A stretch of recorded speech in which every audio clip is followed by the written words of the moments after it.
अब आज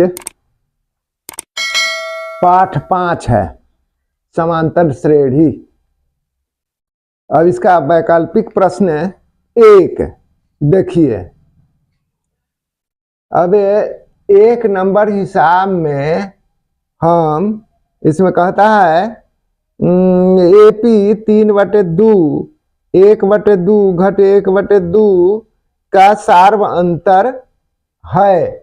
अभी चारों विकल्प में से कौन सा है यह देखिए। तो सार्वंतर मतलब D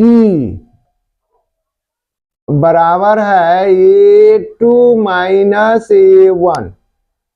तो हमारा A2 जो है से 1/2 है और घटाओ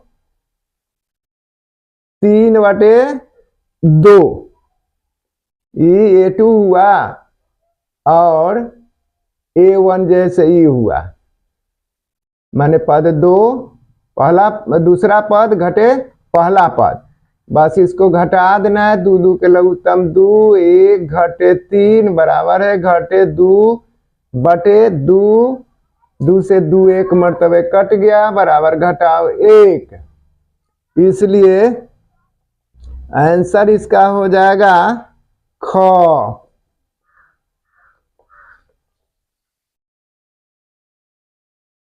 अब 2 नंबर हिसाब देखिए।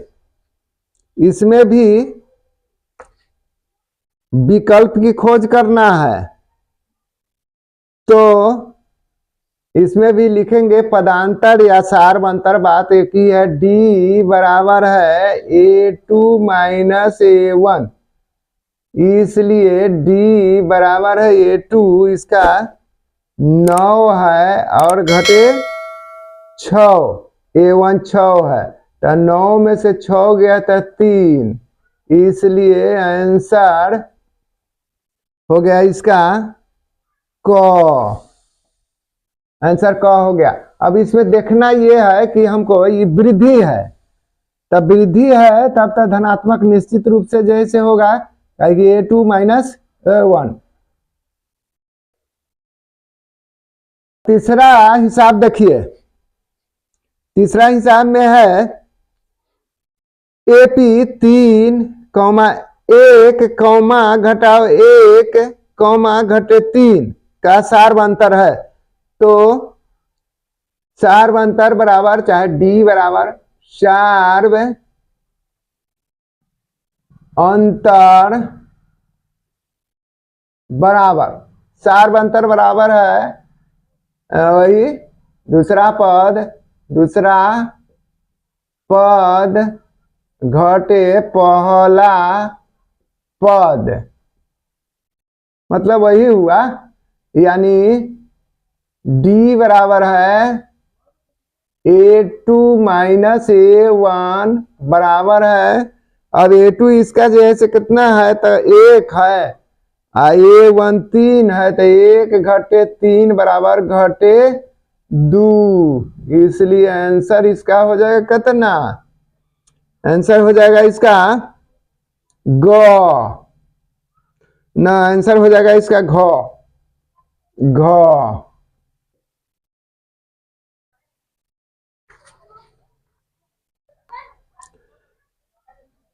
3। अब अगला प्रश्न देखिए 4।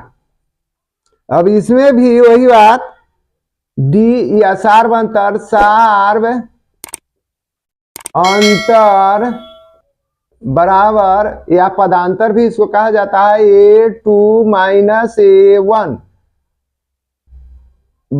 इसलिए सार्वंतर बराबर है A2 इसका जैसे घटाओ 1 है, ई घाटे देख या तब घटे 5 लिखाएगा यहाँ पर।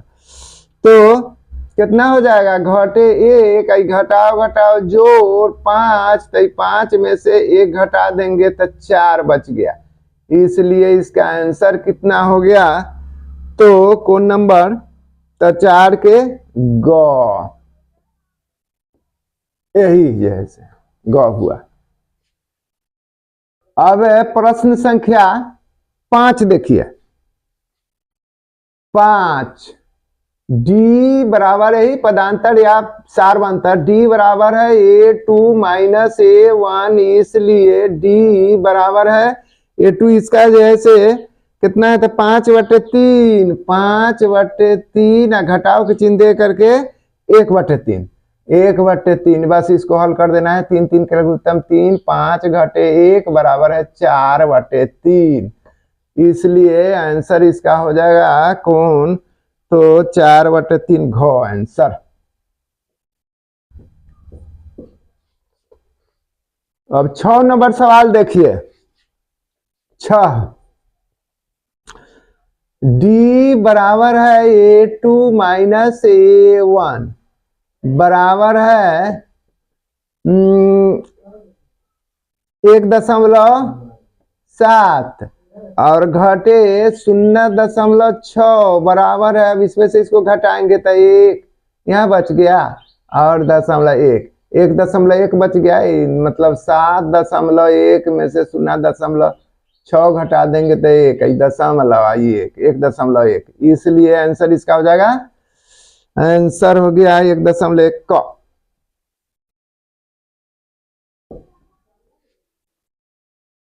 अब 7 नंबर सवाल देखिए।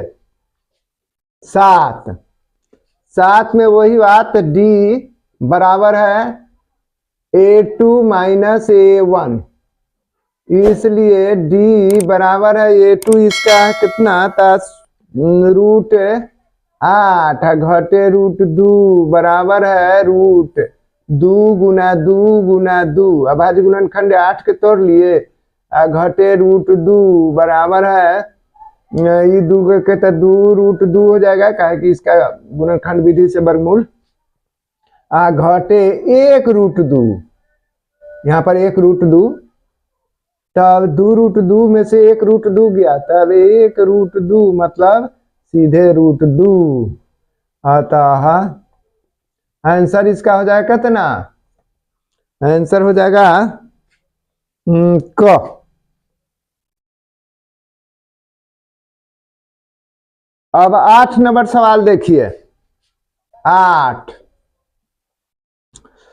डी बराबर है मतलब पदांतर या सार्वांतर। डी बराबर है A2 माइनस A1, सूत्र लिख लिए। उसके बाद डी बराबर कितना हो जाएगा, तो A2 इसका जो है से 12 √12 घटे √3, यही A1 जैसे इतना है। अब इसमें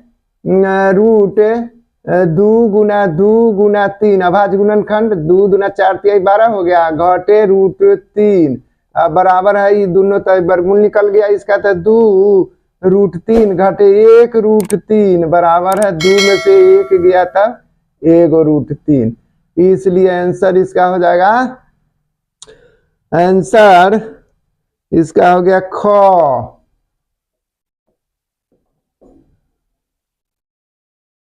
अब 9 नंबर सवाल देखिए। 9 नंबर सवाल, अब 9 नंबर सवाल में है 4, 10, 16, 12 का अगला पद। तो अगला पद मतलब है 4 को तो दिया हुआ है, तो 5वां पद इसका ज्ञात कर लेना है। तो यहाँ देखिए 4 है, और बाद 10 है, और 16 है, और बाद 22 है। तो देखिए वृद्धि कितना कितना के है, तो 4 और 6 10 और 6 16 और 16 में 6 जोड़ देंगे तो 22 और 22 में 6 जोड़ देंगे तो कितना, बस इसी तरह पैटर्न के हिसाब से या प्रतिरूप के हिसाब से बस निकाल के रखना दीजिए। इसमें तो 40 में जोड़ दीजिएगा तो 22 और 4 कितना हो जाएगा 26, इसलिए आंसर इसका हो जाएगा ख। हाँ देखिए जोड़ में गलती हो गया है, 4 और 6 10, 10 और 6 16 और 16 और 6 22, तो 22 में 6 जोड़ाएगा तो 28 नहीं होना चाहिए थे, 28, इसलिए आंसर हो गया इसका ग। 22 6 28, 22 में 6 जोड़ेंगे तब 28। अब 10 नंबर सवाल देखिए। 10। 10 में कहता है कि घटे 10 कॉमा घटे 6 कॉमा घटे 2 का अगला पद है। तो 3 को पद दिया हुआ है, तो अगला पद कहता है निकालने के लिए। तो ये घटे 10 है या घटे 2 है और ना घटे 6 है, घटे 6 और ओकरा बाद जैसे घटे 2 है। तो अब देखिए 10 में 4 जोड़ेंगे, घटे 10 में 4 जोड़ेंगे तब घटे 6 होगा। और फिर घटे 6 में 4 जोड़ेंगे तब घटे 2 होगा। तक यहाँ तक तो पहुंच गया। और घटे 2 में फिर 4 जोड़ेंगे तो कितना होना चाहिए? 2। तो यही जैसे हमारा अगला पद जैसे कितना हो जाएगा? 2। इसलिए आंसर आंसर ख। अब इसमें देखना है कि दूसरे विधि से भी इसको बनाया जा सकता है। जैसे मान लीजिए कि घटे 10 है घटे 6 है तो पहले डी निकाल लेंगे। उसके बाद जैसे मान लीजिए कि इसमें बना रहे हैं हम घटे डी बराबर है A2 माइनस A1, इसलिए डी बराबर हो जाएगा घटे 6 घटे घटे 10। एगो सूत्र वाला है, मतलब ये हो गया घटे 6 जोड़ 10 बराबर है 10 में से 6 गया तो 4, ये हमारा डी निकल गया। तब यह पहला पद, दूसरा पद, तीसरा पद, चौथा पद, इसलिए ये 4 बराबर है A प्लस 3D होता है। तो यहाँ पर हम बता रहे हैं कि पहला घटे 10 है तो 10 लिख देंगे पहला पद, और उसके बाद जोड़ 3 गुना 4 तब घटे 10 जोड़ 4 तिहाई 12 बराबर है 12 में से 10 गया तब 2। यही 2 जैसे आया। तो ये ऐसे भी बना सकते हैं पैटर्न देख करके, और न तो इसको ऐसे भी बैठा सकते हैं।